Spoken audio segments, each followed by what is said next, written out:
À Brest, le groupe Meunier lance la société de diffusion des moteurs de l'Ouest. SDMO est née. Avec le soutien de ses fournisseurs, l'entreprise s'oriente rapidement vers la fabrication exclusive de groupes électrogènes. L'agroalimentaire bretonne découvre alors l'énergie d'appoint made in Brest. SDMO s'installe dans une nouvelle usine. Une agence ouvre à Paris et 20 nouveaux distributeurs font sa promotion en Afrique.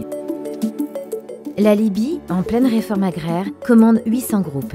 SDMO fait alors un bond de 100% et poursuit son développement. Les efforts commerciaux de l'entreprise et sa capacité en ingénierie portent leurs fruits.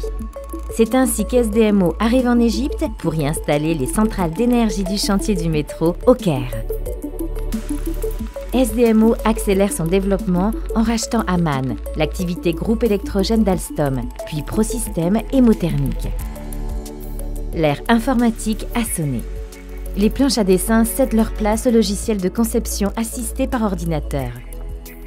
Une décennie plus tard, c'est un configurateur de groupe sur mesure qui révolutionne l'approche commerciale et toute la gestion de production. Une nouvelle opportunité de développement de marché en France arrive, avec la politique de l'EJP d'EDF. Puis viendra la cogénération et ses moteurs au gaz. SDMO poursuit ainsi son expansion et implante de nouvelles filiales en Espagne, en Grande-Bretagne et à Singapour. En France, SDMO et ses 400 collaborateurs est devenu le leader incontesté du groupe électrogène et des centrales d'énergie. Elle lance alors la construction de sa nouvelle usine K2 à Brest. De nouvelles filiales sont créées en Belgique, en Argentine, au Brésil et en Floride. Grâce à son impérieuse réactivité, elle est sur tous les fronts.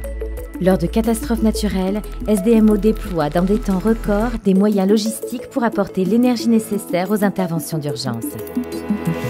En Arabie Saoudite ou encore au Chili, grâce à l'appui de son réseau mondial de distribution, son ingénierie et son adaptabilité, SDMO conçoit et installe des centrales d'énergie d'envergure.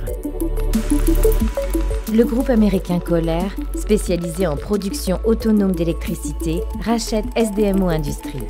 Ils se répartissent le territoire international et deviennent ensemble le troisième acteur mondial du groupe électrogène.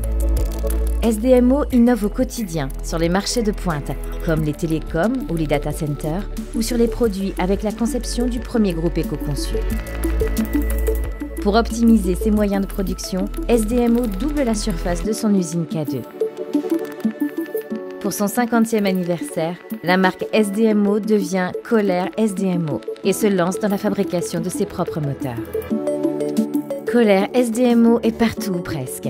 Observatoire du Paranal au Chili, Tour Eiffel, Tour Akbar à Barcelone, Hôtel Atlantis à Dubaï, pas de tir d'Ariane en Guyane, Stade Yaoundé au Cameroun. Et maintenant, partout dans le monde.